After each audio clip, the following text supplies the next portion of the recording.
next topic is general characteristics of combustion, flame and detonation. Okay, so this is the next topic. So we are going to see the characteristics of premix combustion in this. Okay, so premix combustion. Consider reactant mixture, that is fuel and oxidizer, thoroughly premixed and present in a combustion chamber. So when I say thoroughly premixed, it should be uniform everywhere. So within the combustion chamber, when you see the concentration of fuel or oxygen, it should be uniform everywhere. So that is meant by thoroughly premixing the reactant. So now based on the size and configuration of the combustion chamber, a volumetric reaction may occur. So volumetric reaction means entire volume will sense that reaction. That means the reaction will occur simultaneously at every point in the reaction chamber. So over the entire reaction chamber simultaneously, almost simultaneously. There will be some lag, but that will be very small lag. The combustion chamber itself is very small. So from the point of ignition, it actually reacts almost simultaneously everywhere. So we call such a reaction as volumetric reaction. Over the entire volume, that reaction takes place. So this is possible when the chamber size is small, very small chamber size. So as I told you, thoroughly premixed reactant, so the properties are expected to be uniform. So uniformly distributed properties, the mass reactions, etc. So temperature, unburnt temperature, initial temperature of the reactants, everything will be uniform. And also once the products are formed, then the product composition also will be uniform, and the temperature, the flame temperature will be uniform. Okay, and this may change with time. So at every time instant, slowly the products will be formed. So within a short period of time, we can see that the properties can change, but it will be uniformly distributed over the entire combustion chamber. Okay, now such volumetric reactions can occur, as I told you, in small reactors, which may be constant volume chambers, so rigid chamber. Okay, so for example, bomb calorimeter is the one of the example for this. Bomb calorimeter, we have a constant volume chamber surrounded by a water bath. So once reaction takes place, the water will receive the heat of the combustion, and by noting the temperature rise in the water, we will know what will be the heat release. So by that we will know the calorific value. So that is the main intent of this bomb calorimeter. Normally a constant volume chamber. So then you have a lab scale constant pressure chambers. So a lot of experiments you can do in small constant pressure chambers, where the pressure is maintained constant by piston moving in a cylinder. So constant pressure chambers, this will give you a lot of characteristics of so say for example, if you want to do kinetic study, we can do with that. Similarly, these are all systems. Okay, we don't have mass transfer in this, but we have two more reactors, small reactors called well stirred reactor. As the name suggests, as the reactants flow into this chamber, they are actually very well mixed, and they come into the chamber, and once they flow through the chamber, the products are formed, and the products leave the chamber. So it's well stirred. That means that always the quantities will be uniform. Okay, so that is a well stirred reactor. And similarly, plug flow reactor also, it's another type of reactor where we can make measurements of species, etc. So these small reactors are used to make kinetic studies. So if we want to know the reaction rates of several elementary reactions, etc., we will use this. So these are called homogeneous reactors. There is no fluid dynamics in this. So no diffusion, because always uniform distribution of the species are there. So there is no concentration gradient. Similarly, the flow is very low, the flow is negligible. Even when there is a well stirred reactor or plug flow reactor, the flow is well resolved in that, so that there is no need to do flow studies thoroughly. Like for example, you need not solve equations which govern the flow. So the main aim of these homogeneous reactors is to study the chemical kinetics alone. So once you have a well resolved the flow, and there is no gradient, so that no diffusion, etc., only kinetic will control the combustion process. So these reactors are going to be useful in that. So they kinetically controlled reaction process can be studied in this. Okay, so these are all lab scale reactors, small in size. So as I told you, based on the size and configuration of the combustion chamber, we can get volumetric reaction done over this. So that is what we are aiming to do in this. Okay, so instantaneously or simultaneously the reaction will be complete over the entire volume. We can measure the temperature, pressure, volume, everything. So based upon that we can fine tune our kinetics. So the intensity of the reaction or the speed with which the chain reaction takes place. Basically what I am trying to say here is the rate at which the reaction takes place basically will depend upon several factors. Okay. First, boundary conditions. If you remove the heat very fast, then the reaction will not be very fast. So we have to have a good temperature rise for faster reactions to take place. Okay, boundary conditions. Similarly, composition of the reaction, equivalence ratio, etc. Composition, fuel type itself. For example, hydrogen air mixture will behave differently than the methane air mixture. Then pressure, of course, the pressure will be very important. Temperature, you all know the temperature will control the reaction rate very much. So these are the factors which actually affect the rate, the speed or the intensity of the reaction. Okay. So in several cases, for example, if you have say hydrogen oxygen mixes or any fuel with instead of air, if you have oxygen, okay, the air will have nitrogen. So now a lot of nitrogen will actually dilute the mixture. Instead of that, if you have pure oxygen, then the reaction rates can be so rapid that explosion type of reaction, that means very rapid reaction, very fast. The explosion is the process where there is a very fast completion of reaction, and normally it occurs in a constant volume chambers where the pressure will be very high and the chamber itself can explode. Okay, so that is the way the reaction can complete. So then there is a premix combustion, predominantly the chemical kinetics is going to control it, and if you can resolve flow, diffusion, etc. To a well-known parameter, and it's not going to affect the process, then we can say entirely the chemical kinetics is going to take care of this process. So if you can control the phenomena. So let us see some of the chambers like homogeneous reactors. So as I told you, we can have a cylinder and piston where the constant pressure can be maintained. So cylinder where the constant pressure can be maintained. When pressure slightly builds up, the piston can move up so that the pressure inside will be the same. So constant pressure system. I am saying system, that means there is no mass transfer allowed here. We know that as a function of time, as the reaction proceeds, time T, temperature can vary with the time, then mass fraction can vary with the time of all the species. Similarly, the volume will increase when the reaction takes place. So this you can monitor with this.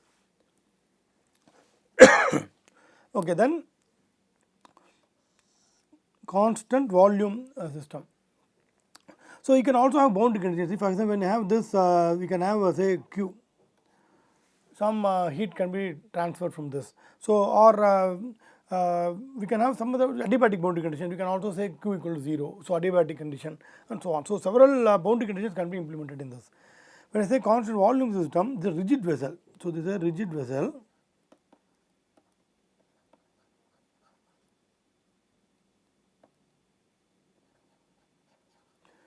Okay. So in this, what happens is, as the reaction takes place, pressure actually increases with time. So this is a pressure vessel where we will allow some amount of pressure rise. It may withstand say some 5 bar, 10 bar something. So some level of pressure rise is allowed in this. So temperature will vary with time, mass fraction of the species vary with time. So normally these chambers can be spherical in nature also. Okay. Then as I told you, the well stirred reactor. Well stirred reactor is a steady state steady flow reactor. So steady state and a steady flow reactor. We know the amount of reactant coming in.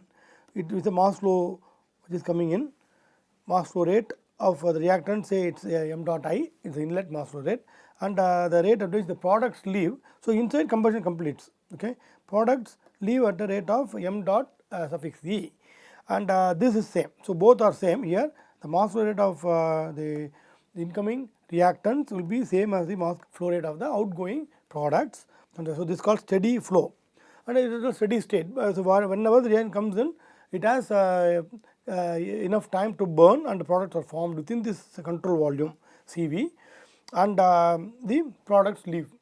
So this is well stirred reactor. So here there is mixing process which is so good, so that it is called well stirred. So that always at any point in time or wherever you measure, okay, whichever point you measure, the concentration will be uniform, temperature will be the same and so on. So, that is well stirred condition. So, this you can see that when you have a type of reactor is fixed, fixed flow rate is fixed, etc.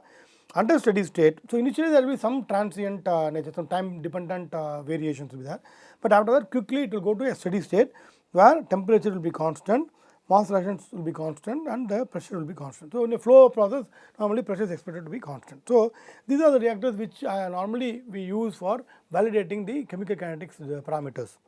Okay. So, as I told you, in a constant pressure reactor, you know that the volumetric combustion occurs and T, Yi and V change with time.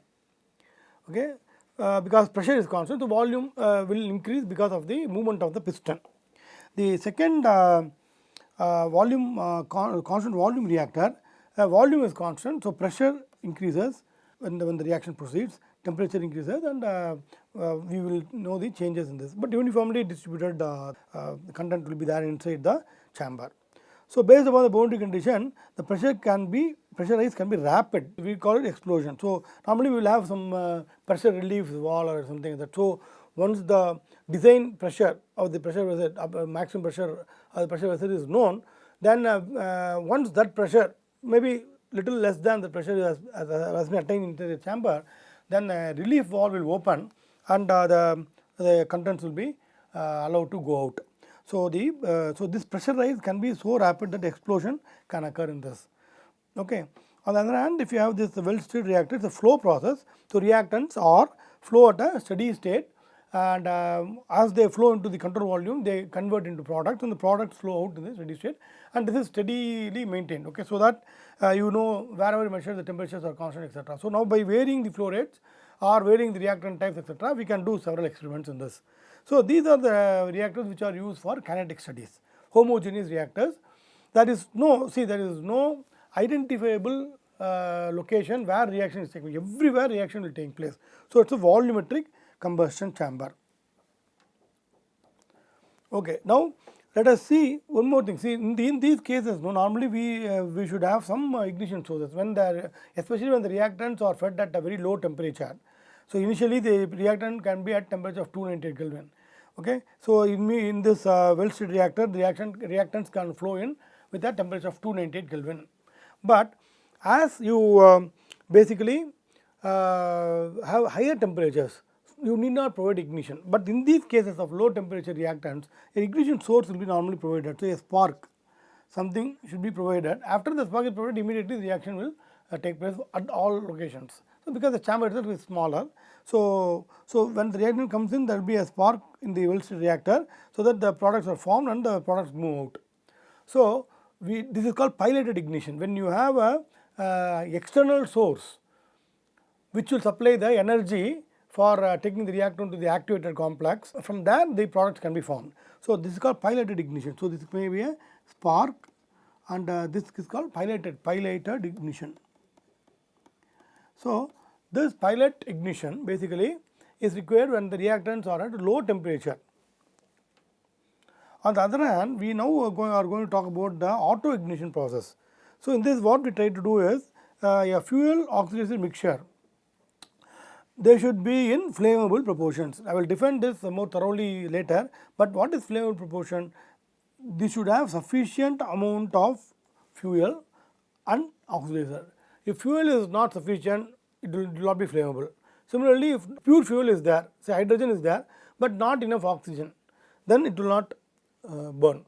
So, when I say flammable proportion, there should be sufficient amount of fuel and oxidizer present in the mixture, reactant mixture.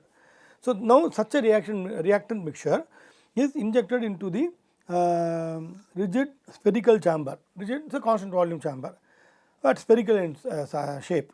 Now, at a given temperature. So, now whatever be the temperature, we can send it. So, maybe it may be a reference temperature T 298 Kelvin.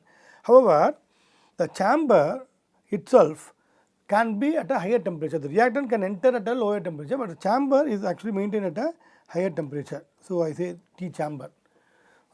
Okay. The chamber temperature, so we have to maintain this at a particular temperature, so which is higher, say for example 200 degrees, 500 degrees, something like that. When the chamber temperature there is a particular chamber temperature at which rapid pressure rise, which we call explosion, takes place. Okay, rapid pressure rise takes place. So, what happens is, this is the pressure and time diagram. You can see that as the reactants are injected, slow pressure rise is happening. Reactants are slowly injected, so pressure is slow. Then after a particular point, you can see that the pressure is sudden. So, in this point, you can see the pressure is very sudden. That is because reaction has now taken place. Now, till this point where the gradual pressure rise occurs, this is because you are trying to fill the chamber with the reactants. So, the pressure inside, there is nothing initially. The reactants are slowly fed. So, in a constant volume chamber, when the reactant enters, slowly the pressure rise takes place. At a particular point, if the chamber temperature, the steam chamber, is sufficient enough, then automatically ignition takes place and pressure rises. So, this is called auto ignition. Okay. So, temperature of the chamber at which a sharp rise in chamber pressure occurs, like this, sharp rise occurs, that is called critical or auto ignition temperature of the chamber. So, this is the auto ignition, there is no spark or anything here. Okay. What is happening here is, we are trying to test the mixture, which can be a fuel and air, any combination with any equivalence ratio, say phi, and this can be injected at the unburnt temperature, unburnt reactant temperature or reactant temperature, and the chamber to which this reactant is fed, that is at a particular temperature called chamber temperature, which is going to be varied now. So, several experiments can be done. So, now this chamber temperature will be varied. So, initially it may be 350 degrees, then you will see that when you inject at a lower temperature, when the chamber is at lower temperature, no ignition will take place, then the pressure will now be steady like this, it will not vary at all. After this is the stop of the injection. So, I stop the injection here, okay, stop of injection. So, the pressure has raised little, then there will be no variation in the pressure if the ignition has not occurred. So, this is the for no ignition case. When there is no ignition, the pressure will not change at all, but if the ignition has occurred, then the sharp rise will take place, pressure will be very large, increase very rapidly. So, that temperature is called critical temperature or the auto ignition temperature. There is no external source of igniter like a spark or a flame, a pellet flame, etc. It is only due to the temperature of the chamber itself, the reactant mixture will attain its auto ignition, that is, it will automatically ignite. Okay. So, that feature is called auto ignition. So, for example, when there is a flame and reactants are fed into this, so the flame itself will sustain by consuming the reactants, correct. So, that is the sustaining of a flame also will be a factor which is governed by auto ignition. Okay, so, this is the experiment where the chamber pressure can be varied, and for a given reactant mixture under condition, say phi, unburnt temperature, etc., we will know what will be the auto ignition temperature. So, when the phi varies, automatically the auto ignition temperature will vary. For example, for a stoichiometric mixture, auto ignition temperature may be say 500 degrees, but if you go to lean, you may require higher temperature to ignite, and so on. Okay. Now, so as I told you, this auto ignition temperature leads to a rapid pressure rise, correct, a rapid pressure rise, and we call it explosion. So, this is also called explosion limit temperature. Okay, that is what we are going to see next, explosion limits. Okay. So, this is carefully done for several fuel air mixtures. When you talk about explosion, we will normally use oxygen instead of air. Okay. Now, let us take a given oxidizer fuel combination, and it is at an initial pressure. So, this is the initial pressure which is attained just after filling that. So, you are filling it to some volume. So, some pressure you are filling out. So, when you inject some volume, it will attain a pressure. If you increase the volume, the pressure will be higher. If you decrease the volume, the pressure will be lower. So, when I say volume, I am saying the volume of the charge which is fed. Okay. The rigid pressure will be constant volume, and the charge which is the reactant mixture which is going to be injected into this will also occupy the entire volume, but the quantity, say the mass which has been injected into that, that will be varying. If that varies, the initial pressure will vary. Okay. So, if that is increased, the initial pressure will increase and so on. So, this pressure, initial pressure is the pressure which is measured just after filling the reactants into the chamber. Okay. Now, as I told you before, the temperature of the chamber is maintained at higher value, that is varied now. So, based upon the initial pressure, the temperature of the chamber is varied, and we record whether the critical temperature is attained or not. Okay. So, what is the temperature of the chamber? That is the critical temperature or auto ignition temperature at which an ignition and subsequent rapid pressure rise occurs. That is recorded for several pressure values. So, I inject the reactants to some level, so that the initial pressure is maintained constant. So, we know the initial pressure, and for that pressure what should be the chamber pressure.